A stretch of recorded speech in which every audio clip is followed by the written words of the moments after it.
Jane Austen. Pride and Prejudice. Chapter 30. Sir William stayed only a week at Hunsford, but his visit was long enough to convince him of his daughter's being most comfortably settled and of her possessing such a husband and such a neighbor as were not often met with. While Sir William was with them, Mr. Collins devoted his morning to driving him out in his gig and showing him the country, but when he went away, the whole family returned to their usual employments, and Elizabeth was thankful to find that they did not see more of her cousin by the alteration, for the chief of the time between breakfast and dinner was now passed by him either at work in the garden or in reading and writing and looking out of the window in his own book room, which fronted the road. The room in which the ladies sat was backwards. Elizabeth had at first rather wondered that Charlotte should not prefer the dining parlor for common use. It was a better-sized room and had a more pleasant aspect, but she soon saw that her friend had an excellent reason for what she did, for Mr. Collins would undoubtedly have been much less in his own apartment had they sat in one equally lively, and she gave Charlotte credit for the arrangement. From the drawing room they could distinguish nothing in the lane and were indebted to Mr. Collins for the knowledge of what carriages went along and how often especially Miss de Bourgh drove by in her phaeton, which he never failed coming to inform them of, though it happened almost every day. She not unfrequently stopped at the parsonage and had a few minutes' conversation with Charlotte but was scarcely ever prevailed upon to get out. Very few days passed in which Mr. Collins did not walk to Rosings, and not many in which his wife did not think it necessary to go likewise, until Elizabeth recollected that there might be other family livings to be disposed of. She could not understand the sacrifice of so many hours. Now and then they were honored with a call from her ladyship, and nothing escaped her observation that was passing in the room during these visits. She examined into their employments, looked at their work, and advised them to do it differently, found fault with the arrangement of the furniture, or detected the housemaid in negligence, and if she accepted any refreshment, seemed to do it only for the sake of finding out that Mrs. Collins' joints of meat were too large for her family. Elizabeth soon perceived that though this great lady was not in the commission of the peace of the county, she was a most active magistrate in her own parish, the minutest concerns of which were carried to her by Mr. Collins, and whenever any of the cottagers were disposed to be quarrelsome, discontented, or too poor, she sallied forth into the village to settle their differences, silence their complaints, and scold them into harmony and plenty. The entertainment of dining at Rosings was repeated about twice a week, and, allowing for the loss of Sir William, and there being only one card table in the evening, every such entertainment was the counterpart of the first. Their other engagements were few, as the style of living in the neighborhood in general was beyond Mr. Collins' reach.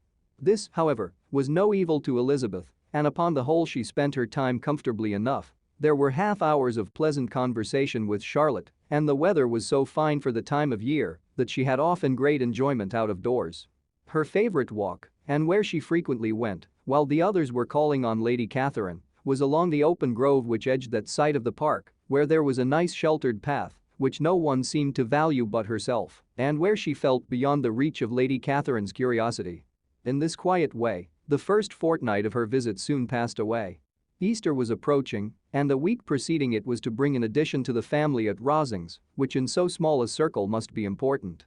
Elizabeth had heard soon after her arrival that Mr. Darcy was expected there in the course of a few weeks, and though there were not many of her acquaintances whom she did not prefer, his coming would furnish one comparatively new to look at in their Rosings parties, and she might be amused in seeing how hopeless Miss Bingley's designs on him were by his behavior to his cousin, for whom he was evidently destined by Lady Catherine, who talked of his coming with the greatest satisfaction, spoke of him in terms of the highest admiration, and seemed almost angry to find that he had already been frequently seen by Miss Lucas and herself. His arrival was soon known at the parsonage, for Mr. Collins was walking the whole morning within view of the lodges opening into Hunsford Lane in order to have the earliest assurance of it, and after making his bow as the carriage turned into the park, hurried home with the great intelligence. On the following morning he hastened to Rosings to pay his respects. There were two nephews of Lady Catherine to require them, for Mr. Darcy had brought with him a Colonel Fitzwilliam, the younger son of his uncle Lord, and, to the great surprise of all the party, when Mr. Collins returned, the gentleman accompanied him. Charlotte had seen them from her husband's room, crossing the road, and immediately running into the other, told the girls what an honor they might expect, adding, "I may thank you, Eliza, for this piece of civility. Mr. Darcy would never have come so soon to wait upon me." Elizabeth had scarcely time to disclaim all right to the compliment before their approach was announced by the doorbell, and shortly afterwards the three gentlemen entered the room. Colonel Fitzwilliam, who led the way, was about 30, not handsome, but in person and address most truly the gentleman. Mr. Darcy looked just as he had been used to look in Hertfordshire, paid his compliments, with his usual reserve, to Mrs. Collins, and whatever might be his feelings toward her friend, met her with every appearance of composure. Elizabeth merely curtsied to him without saying a word. Colonel Fitzwilliam entered into conversation directly with the readiness and ease of a well-bred man and talked very pleasantly, but his cousin, after having addressed a slight observation on the house and garden to Mrs. Collins, sat for some time without speaking to anybody. At length, however, his civility was so far awakened as to inquire of Elizabeth after the health of her family. She answered him in the usual way and after a moment's pause, added, "My eldest sister has been in town these 3 months. Have you never happened to see her there?" She was perfectly sensible that he never had, but she wished to see whether he would betray any consciousness of what had passed between the Bingleys and Jane, and she thought he looked a little confused as he answered that he had never been so fortunate as to meet Miss Bennet. The subject was pursued no farther, and the gentlemen soon afterwards went away.